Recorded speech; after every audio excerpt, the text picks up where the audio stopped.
It's a very leaky day in the world of Magic the Gathering. Not only do we have multiple BloomBurrow leaks, but there's also been a leak for Duskmourn, specifically regarding the commander decks. And Wizards has made one very strange change to promo cards. Magic. I am a wizard! History. I'm an old wizard! The magic historian. My bones hurt. Greetings! Owners of fine luxury cardboard rectangles, my friends.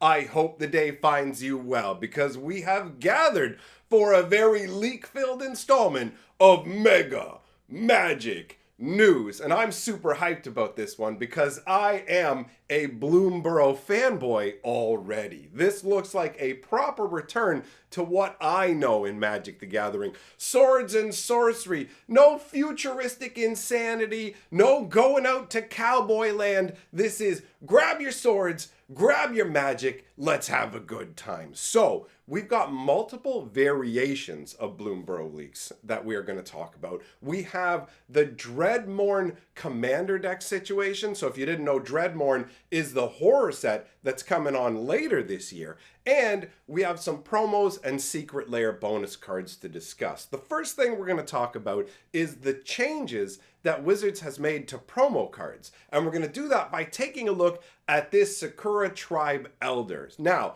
this is from the upcoming Love Your LGS promotion. So how you get these cards is basically you just go to any LGS that's participating and you play in a Modern Horizons 3 draft, or you buy 3 Modern Horizons 3 booster packs. That's the only thing you have to do. Then you get one of these guys. Now, as I said, they have made a big change, and I think it's a little bit strange, to these promos. And you might have already noticed it. You might be looking at this and going, wait a minute, there's not really much information on this card, right? It does look epic. Let's be very real. You have the Elder standing there with his powerhouse staff tapping into nature. If you're not familiar with this card, basically its ability is sacrifice it to go and get a basic land and put it into play tapped. And I like the fact that this artwork looks like he is essentially rejuvenating a dead land, seeing his ability in action, the green mana flowing up out of the staff and infusing the forest around him to bring it back to life. It is very lifeless around him, but that green magic will suffuse it with vernal greatness. So I dig that. But the strange change is that they're not putting the power and toughness on textless cards anymore, which feels a bit weird. This is a creature that has a sacrifice ability and it's missing its power and toughness too. So if you just looked at it, you'd be like, well, what is this? Is this like a creature token or something? It's ultimately a little bit strange. I guess it really doesn't matter overall, considering you need to know what the Sakura Tribe Elder is to use this guy properly, both his ability and his power and toughness. And everyone has phones and can look stuff up now, but it does feel odd to me. Anyways, I think the artwork is really cool. It is a bit of a strange choice in terms of a random promo to be giving out now, right? I mean, this is not a card that is in super high demand. It is a useful card, but it's not something that people are clamoring for. And it's strange to me that it's connected to Modern Horizons 3 specifically, because it's not like he's in Modern Horizons 3. So it feels like they just had some random artwork kicking around and went, we need a promo. So if you want to know when this is going on, it starts on July 5th and it goes up until the 25th. You can get basically one of these promos per event. Pretty straightforward overall. I do like Wizards of the Coast doing Love Your LGS style events where they give out cards that are exciting to people. Last time they did it, it was based on a Sol Ring, which was really cool, but at the same time, you also had to spend a lot more money. So this one, it doesn't cost as much, but at the same time, isn't as hype a promo. So it's a mixed bag. Now, let's move on to talking about the Bloom Boiler. Welcome to the boiler room. The BloomBurrow spoiler card. Apparently a Bloom Boiler is what you call BloomBurrow spoilers, because we need to keep everything short and snappy in today's world. That's the new Wizards initiative. We're taking power and toughness off of cards. We're calling them Bloom Boilers. So let's take a look at the Bloom Boiler. This is 3-tree city. We built this 3-tree city on BloomBurrow. Apparently I didn't get enough sleep. I'm pretty silly today. So, 3-tree city. Gotta love that artwork coming through crisp and beautiful, just like the last spoilers we looked at. So what does this one do? As 3-tree city enters, choose a creature type. It taps to add a colorless mana, or to untap it, choose a color, add an amount of mana of that color equal to the number of creatures you control of the chosen type. So let's say, for example, you put this out and you choose squirrel. You can either tap it for a colorless, or you can pay 2, tap it, choose a color, and then a creature type. So you would choose squirrel in this case, right? Count the number of squirrels you have out. So if you had 3 squirrels out, because you got 3 squirrels in 3-tree city, then you're going to be getting your 3 mana. But you can get it of any color. So this is an interesting twist on like a Shrine of Nykthos style card.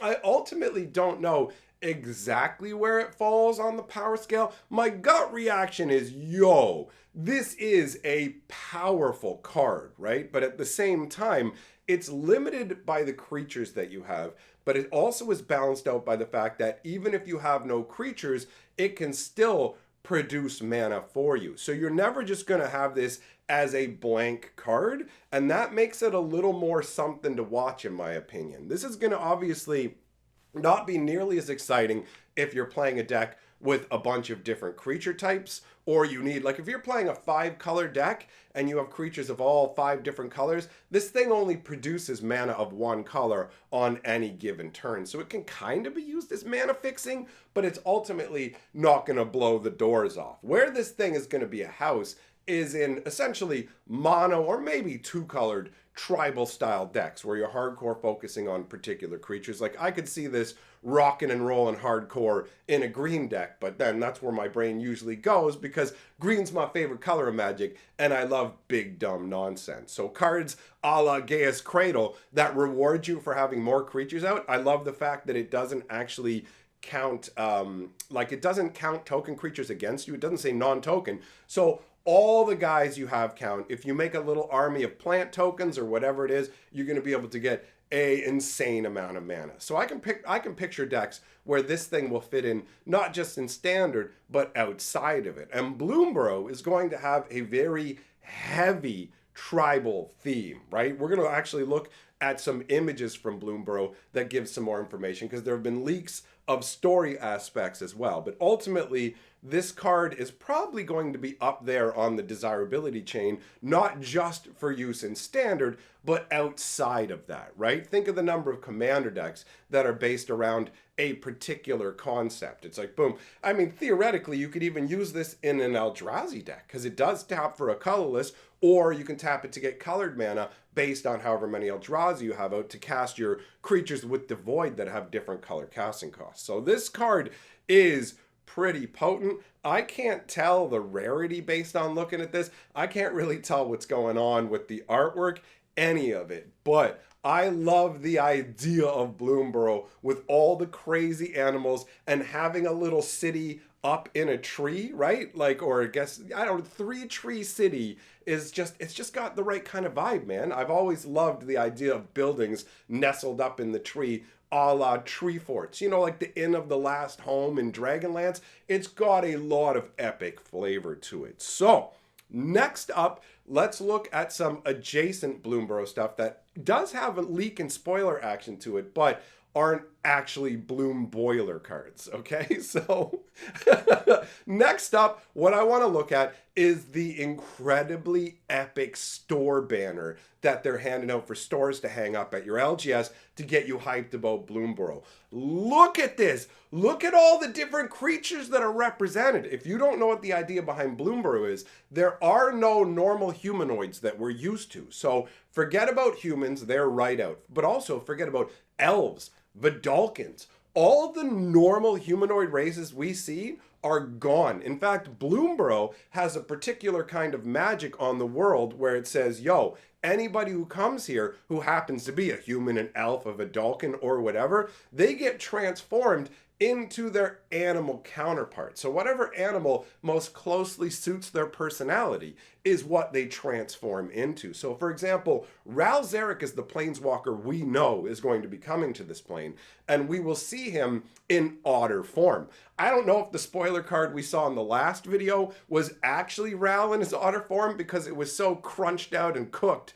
that I couldn't tell from the artwork. But regardless, you've got Ral Zarek coming in as an otter. We're going to have a what if category where they're going to show us a bunch of different planeswalkers and characters from throughout Magic who are shown as what they would look like if they come to BloomBurrow, but they're not officially on BloomBurrow. So you know how Thunder Junction had like the big scorecards and the breaking news cards? There's going to be something in that vein with BloomBurrow, except they'll be like, check it out. Here, that's where the Fox version of Jace the Mind Sculptor that we saw came from. So there's going to be, I believe, somewhere around 80 of these, and it will be interesting to see who they choose and how they show up, because they all have to be characters, either legendary creatures or planeswalkers, right? I don't think it's going to include any kind of instants or sorceries reimagined, because the inherent nature of BloomBurrow is to turn people into creatures. And I very much enjoy what's going on in this banner. You have a whole range of different individuals, right? You have some of them wielding little swords. You have other ones that look like shamans with their staffs. There's a bunch of magic going on. Like, there's so many creature type in here. I'm going to list them off. You guys let me know if there's any that I missed. But just from my look, I saw that they've got bats, birds, raccoons, rabbits, squirrels, snakes, frogs, and otters. And there could be more stuff tucked in there. I mean, actually, if you look in the background of the artwork, which I don't think you notice right away, there is a big flaming wolf. And you can see in the foreground of the artwork, this gigantic flaming wolf print. I love the fact that his tracks actually have that inherent fire magic kind of built into it. And it feels like there might be an elemental battle going on. The grouping here of all these animals feels like different parts of BloomBurrow society that wouldn't normally come together, but they're coming together because of a calamity and facing off against essentially gigantic elemental terrors, right? So this wolf is one of them, and he's represented by the red footprint and his flaming body in the back. But if you take a look, a lot of the individuals here actually have a bit of blue shown on them, like a blue leaf on their head or blue robes. Like, there's just all these little markers of blue, which may or may not tie into some kind of animal coalition. But I have to admit, this BloomBurrow artwork has gotten me hyped, and it seems like the enemies are mostly going to be fire elemental infused beings. And I'm getting that not just from this poster, but check out this playmat as well, where you can see you've got like a mouse and a hare with a bow, and there's another individual, and they're all fighting against like a gigantic flame infused condor. And it really does feel like it has the same kind of fire energy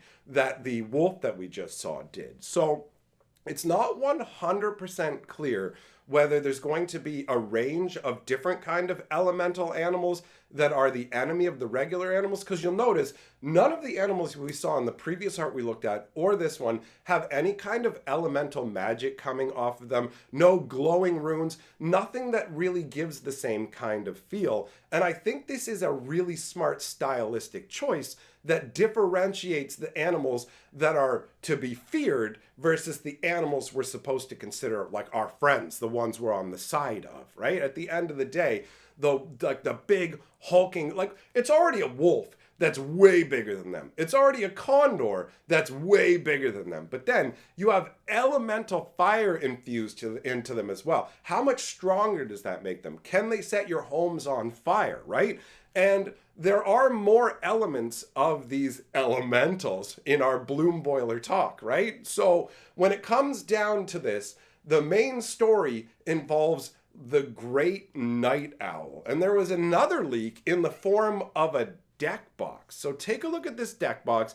You can see it kind of half evokes the same energy that the Theros, like gods made out of the night sky do. This is supposed to represent the night owl's egg. And this is a mock-up image. So I presume that the end deck box will look a little bit better than this because it does look a little rough. But this is patterned on what the night owl's egg is supposed to be like. And you can see that it too, like it is like a darkened sky, but it does have that infused fiery magic going on. But the night owl, when we saw the images of the night owl, it didn't have flame magic infused into it. So this might just be an attempt to give it that night skies look. But in the story, apparently what's going on is the night owl is freaking out because its egg has been stolen, which kind of is a throwback to the Kamigawa days, where you had Konda who reached into the spirit realm and stole, like, basically the baby of the biggest, baddest spirit that existed. So he stole its baby, and then the spirit world was like, we're gonna mess up Kamigawa, give me back my baby, right? So it's unclear whether these elemental beasts that we're seeing are natural denizens of BloomBurrow, or if somehow somebody was able to sneak into like an elemental realm, steal the egg of the night owl, and then the night owl and these other elementals came to the world. It's also actually possible that some of these animals might be behind stealing the night owl's egg, and I mean the actual like red infused evil kind of animals, and not the regular denizens of BloomBurrow. And when we see everybody with those little bits of blue on their armor and things like that, they might be forming together in a coalition to help the night owl reclaim its egg, right? So that might be the coalition of the night owl. We don't have a lot of information, which really just feeds my imagination. I'm just looking at it going, okay, so is the night owl actually the big bad, or is it something that's been wronged by other big bads? We think it's the big bad at first, but then we end up on its side. It's like, yo, they stole your baby? We'll help you get it back, right? And the night owl's like, okay, and then I'll go back to living in balance. I don't know. I don't know if the night owl is actually supposed to represent the bringing of the night, a la like a sun and moon style myth. But again, I love the concept of BloomBurrow so much. Now, next thing I want to talk about is the secret layer bonus card for the Assassin's Creed schematic layer. If you haven't seen it, here it is. It's Haystack. So this is 1 white and 1 for an artifact that says 2 and tap, target creature you control phases out. And this represents how in the game you can be being chased by guards and stuff like that. You just hop into a haystack, they can't find you, and you're just safe. You can get back out, and same as in Grand Theft Auto, all the police stars have fallen off you, and you're good to go. So it's a bit of a weird choice on one hand, because they could have done something cool, like, check it out, we're doing this in the sketch style of like Da Vinci. Why don't we throw an ornithopter, right? Because Da Vinci literally had like the flying machine. Where do you think the inspiration for ornithopter magic came from? So it'd be a fun way to dovetail that, but at the same time,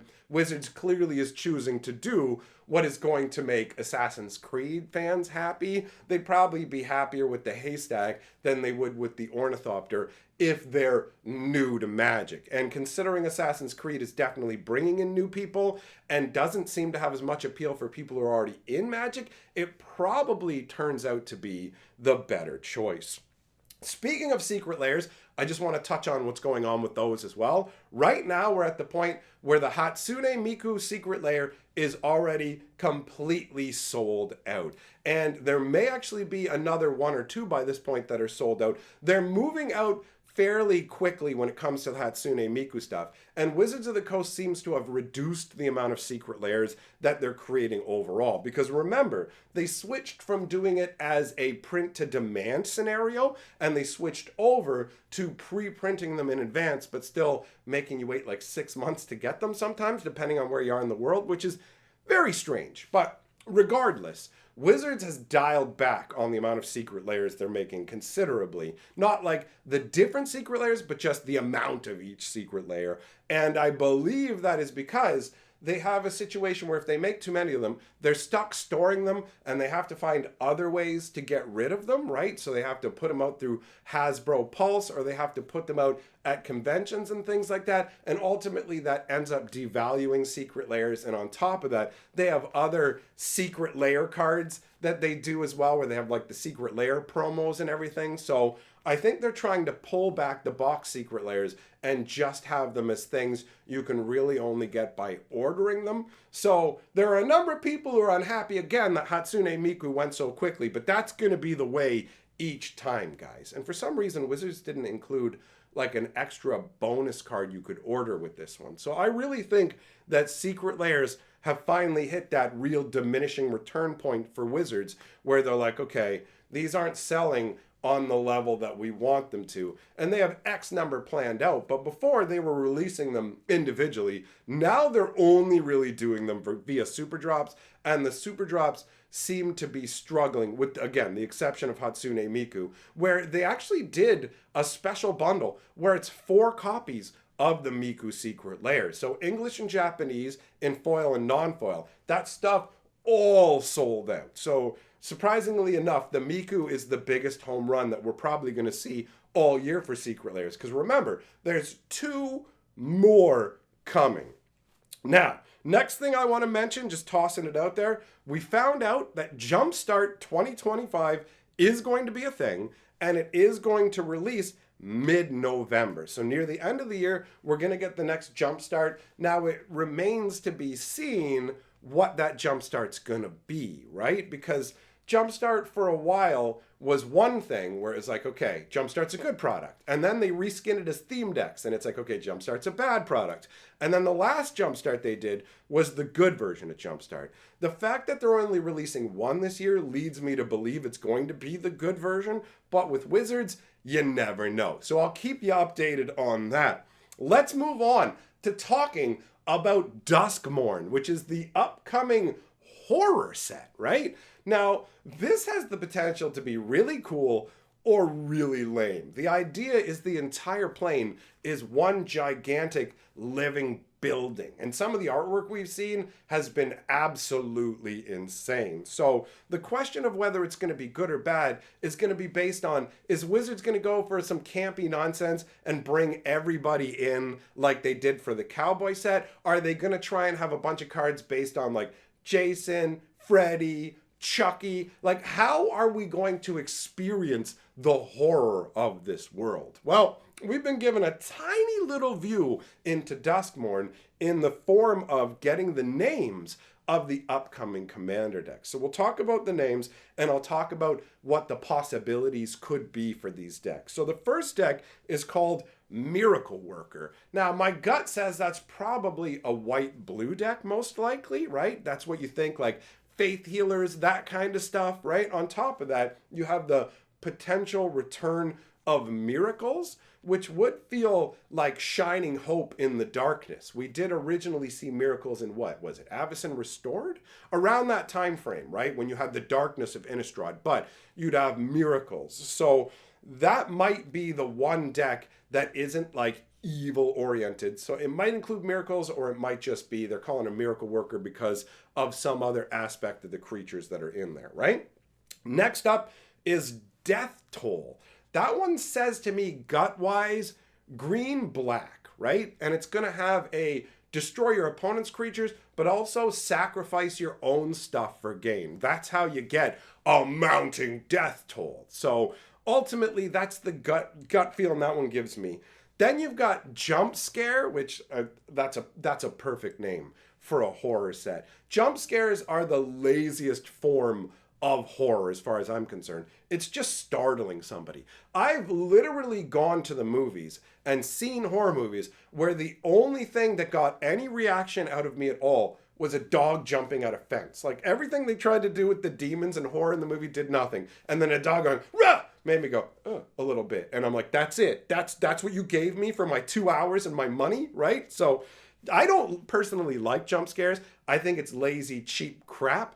But you're doing a horror set. Jump scares, I'm thinking something along the lines of, you know how we've seen a bunch of morph creatures lately, like the disguising cards, the cloaked cards. It'll probably be more of that because it seems like Wizards is leaning more into that kind of stuff. And it makes perfect sense, right? You don't know what it is. Brrr, it jumps out. Guess what? Turns out I'm not a dude in a coat. I'm a gigantic demon who's going to eat your face, right? So jump scare, I don't 100% know. I figure like white, black, or maybe just straight black for that one. I mean, with commander decks, they don't tend to do monocolored ones. So feels like a white, black one to me. And then the last one is Endless Punishment. And this feels like red, black, where it's like, I'm going to endlessly punish your guys. I'm going to set them on fire with burn. I'm going to play destroy spells on your dude. It might also include curse style spells that grow and increase like the damage on your opponent, or just keep a steady pressure on them. Enchantments that do something, but also say your opponent takes 1 damage at the beginning of their upkeep. And so you have a bunch of these, and it essentially becomes like an endless punishment, right? It's just ongoing. It doesn't last for 1 turn where, boom, I lightning bolted you. It's like, no, I put the fire in your belly, and it burns endlessly. So that's everything, right? Yep, that's all the news that we have for today. Thanks for coming, hanging out, and hearing what I had to say. Big shout out to my patrons. You guys rule. I'll be doing a live stream over on my Hatcher channel tonight if you want to come by and say hello. Other than that, I am out of here.